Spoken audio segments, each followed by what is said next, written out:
नमस्कार दोस्तों, स्वागत है आपका अपना भक्ति ज्ञान चैनल में। आज के इस वीडियो में हम जानेंगे मोक्ष दिलाने वाली मोहिनी एकादशी के बारे में। हिंदू धर्म में मोहिनी एकादशी सभी एकादशियों में से काफ़ी खास मानी जाती है। हिंदू पंचांग के अनुसार वैशाख मास के शुक्ल पक्ष की एकादशी को मोहिनी एकादशी कहा जाता है। इस बार मोहिनी एकादशी 19 मई को है। माना जाता है कि इस दिन व्रत रखने और भगवान विष्णु की पूजा करने से जीवन के हर दुख दर्द दूर हो जाते हैं और सुख समृद्धि की प्राप्ति होती है। इसके साथ ही अपने अच्छे कर्मों के कारण मोक्ष की प्राप्ति भी होती है।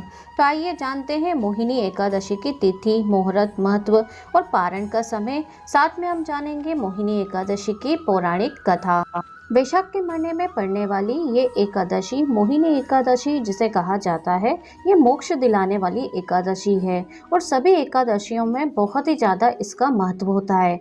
आप सभी जानते हैं वैशाख का जो पवित्र महीना है वो भगवान विष्णु श्री हरि नारायण का प्रिय महीना है और इसी महीने में ये मोहिनी एकादशी आती है।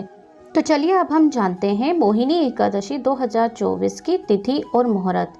एकादशी तिथि का आरंभ होगा 18 मई को सुबह 11:22 से होगा और जबकि एकादशी तिथि का समापन होगा 19 मई 2024 को 1:50 पर। उदया तिथि के मुताबिक मोहिनी एकादशी व्रत 19 मई 2024 को रखा जाएगा। मोहिनी एकादशी की पूजा के लिए शुभ मुहूर्त रहेगा 19 मई को सुबह 7:10 से दोपहर 12:18 तक इसका शुभ समय रहेगा। इस समय में आप पूजा कर सकते हैं। अगर आप मोहिनी एकादशी का व्रत करते हैं तो व्रत को खोलने मतलब पारण करने का समय रहेगा 20 मई को सुबह 5:28 से सुबह 8:12 के बीच किया जाएगा। इस समय में आप मोहिनी एकादशी का व्रत का पारण कर सकते हैं, व्रत खोल सकते हैं। तो इस तरीके से अब हम जानेंगे मोहिनी एकादशी का महत्व।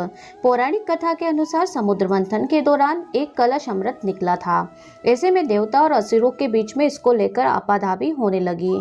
देवताओं के बीच असुरों को हराना काफी मुश्किल था। ऐसे में सभी देवताएं श्री हरि विष्णु के पास गए और उसका हल निकालने का निवेदन किया। ऐसे में भगवान विष्णु से मोहिनी का रूप धरा और उसके बाद अपने रूप से राक्षसों को मोहित किया और पूरा अमृत देवताओं को पिलाकर उन्हें अमर कर दिया। इसी के कारण इसे मोहिनी एकादशी कहा जाता है। इस एकादशी के महत्व को स्वयं श्री कृष्ण ने महाराज युधिष्ठिर को बताया था।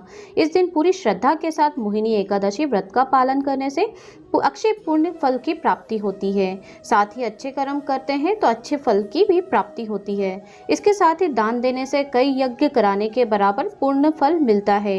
इसके साथ ही मोहिनी एकादशी का व्रत रखने से 1000 गाय दान करने के बराबर फल की प्राप्ति होती है। इस एकादशी की और भी अधिक महत्व को जानने के लिए आप सूर्य पुराण को पढ़ सकते हैं। उसमें आपको विस्तार से जानकारी मिल जाएगी अमृत मंथन के बारे में। तो चलिए अब हम जानेंगे मोहिनी एकादशी की पूजा विधि। इस दिन समस्त कामनाओं और सिद्धियों के दाता भगवान श्री विष्णु की पूजा अर्चना करना चाहिए। रोली, मोली, पीले चंदन, अक्षत, पीले पुष्प, फूल, मिठाई, ऋतु फल आदि अर्पित कर धूप दीप से श्री हरि की आरती उतारकर दीपदान करना चाहिए। इस दिन ओम नमो भगवते वासुदेवाय नमः मंत्र का जाप करना चाहिए। यह संभव हो तो विष्णु सहस्त्र नाम का पाठ करना बहुत फलदायी होता है, इसका भी आप जाप कर सकते हैं। इस दिन भक्तों को परनिंदा, छल कपट, लालच, द्वेष की भावनाओं से दूर रहकर श्री हरि नारायण का ध्यान करते रहना चाहिए। पूरे भक्ति भाव से उनका भजन करना चाहिए, ध्यान करना चाहिए। यदि आपके लिए व्रत करना संभव नहीं है तो आप मन ही मन भगवान विष्णु का स्मरण करते रहें। अगर आप इस दिन व्रत करते हैं तो अति उत्तम होता है। अगर आप व्रत नहीं कर रहे हैं तो भी आप श्री हरि माता लक्ष्मी की पूजा आराधना कर सकते हैं और मन ही मन उनका ध्यान कर सकते हैं, उन्हें याद कर सकते हैं। शीतल चीजें जैसे आम, खरबूजा, तरबूज, ककड़ी, शरबत, ठंडाई, जल आदि का दान करना इस दिन शुभ माना जाता है। अगर आप में व्रत करने की शक्ति नहीं है तो भी आप श्री हरि नारायण लक्ष्मी जी की पूजा पाठ करिए, ध्यान करिए और इन चीज़ों का दान करिए। जैसे आपकी श्रद्धा भक्ति है उसके अनुसार आप इस व्रत को कर सकते हैं। तो चलिए आप जानते हैं हम श्री हरि नारायण की मोहिनी एकादशी की पौराणिक कथा। शास्त्रों के अनुसार सरस्वती नदी के पास भद्रावती नाम का एक सुंदर नगर था। राजा धृतिमान जो भगवान विष्णु के परम भक्त थे, इस स्थान पर शासन करते थे। उनके 5 पुत्र थे, जिनमें से 5वां पुत्र उसका नाम दृष्ट बुद्धि था। बहुत सारे कामों और अनैतिक कार्यों में शामिल होने वाला पापी था। यह सब देखकर राजा दृष्टिमन ने धृष्ट बुद्धि का त्याग कर दिया। जीवित रहने के लिए वह डकैती के कृत्यों में शामिल हो गया। परिणाम स्वरूप उसे राज्य से बाहर निकाल दिया गया। धृष्ट बुद्धि एक जंगल में रहने लगा। एक बार जब वह जंगल में भटक रहा था तो वह ऋषि कौंडिन्य के आश्रम में पहुंचा। यह वैशाख मास का समय था और ऋषि कौंडिन्य स्नान कर रहे थे। कुछ बूंदें निकल गईं और धृष्ट बुद्धि पर पड़ गईं। इस वजह से धृष्ट बुद्धि ने आत्म साक्षात्कार और अच्छी भावना को प्राप्त किया और इस तरह उसने अपने अनैतिक कार्यों पर पछतावा किया। उसने ऋषि से अपने पिछले पापों और बुरे कर्मों से मुक्ति के मार्ग की तरह जाने के लिए मार्गदर्शन करने का अनुरोध किया। इसके लिए ऋषि ने उन्हें मोहिनी एकादशी व्रत का पालन करने के लिए कहा ताकि उसे पापों से छुटकारा मिल सके।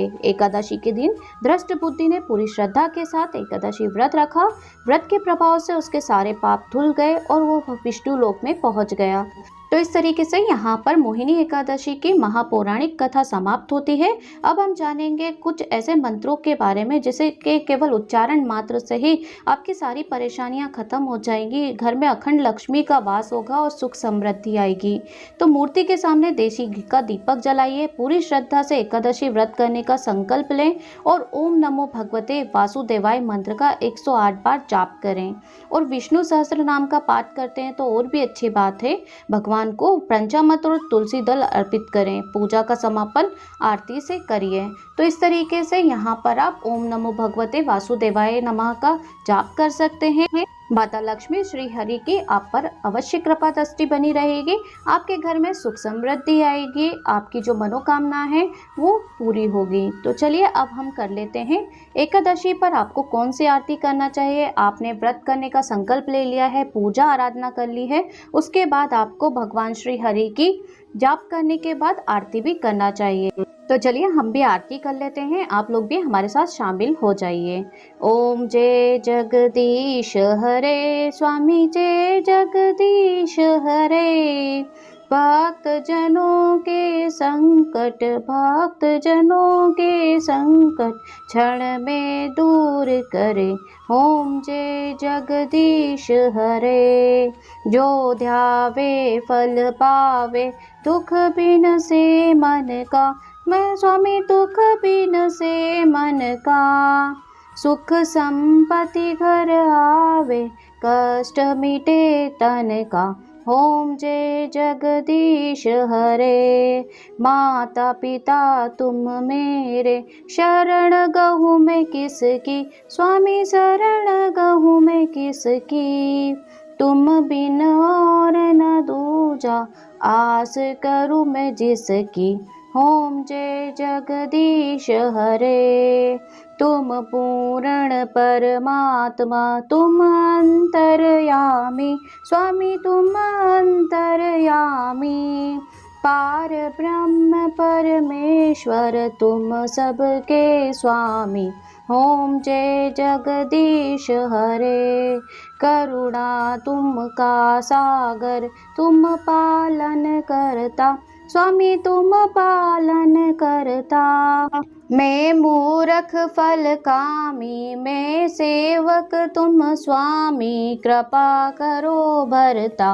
ओम जय जगदीश हरे। तुम हो एक अगोचर, सबके प्राणपति। स्वामी सबके प्राणपति। किस विध मिलो दया मैं तुमको, मैं गोमती। ओम जय जगदीश हरे। दीन बंधु दुख हरता, ठाकुर तुम मेरे। स्वामी ठाकुर तुम मेरे। अपना हाथ उठाओ, अपनी शरण लगाओ। द्वार पड़ा तेरे। ओम जय जगदीश हरे। विषय विकार मिटाओ, पाप हरो देवा। स्वामी पाप हरो देवा। श्रद्धा भक्ति बढ़ाओ, संतन की सेवा। ओम जय जगदीश हरे। जय जगदीश हरे। स्वामी जय जगदीश हरे। भक्त जनों के संकट क्षण में दूर करें। स्वामी क्षण में दूर करें। तो इस तरीके से आरती संपन्न होती है। आप भगवान विष्णु, माता लक्ष्मी का ध्यान करिए, हाथ जोड़िए, उनसे अपनी मनोकामना पूर्ण करने के लिए विनती करिए। तो मैं अब यहीं पे वीडियो समाप्त करती हूँ। अगर वीडियो थोड़ा सा भी अच्छा लगा हो तो चैनल को सब्सक्राइब, लाइक ज़रूर कर दीजिए। मिलती हूँ नेक्स्ट वीडियो में, तब तक के लिए जय माता दी।